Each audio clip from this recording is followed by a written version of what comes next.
Hello guys, today I'm going to show you how to create an AliExpress account. So go to any browser you want and type in AliExpress.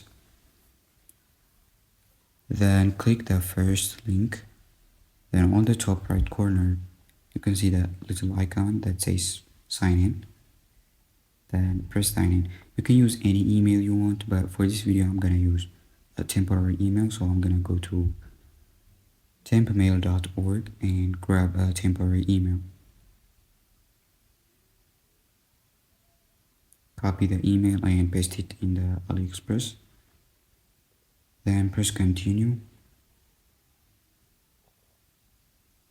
Then they will send you a code, so go to your inboxes and check for the code.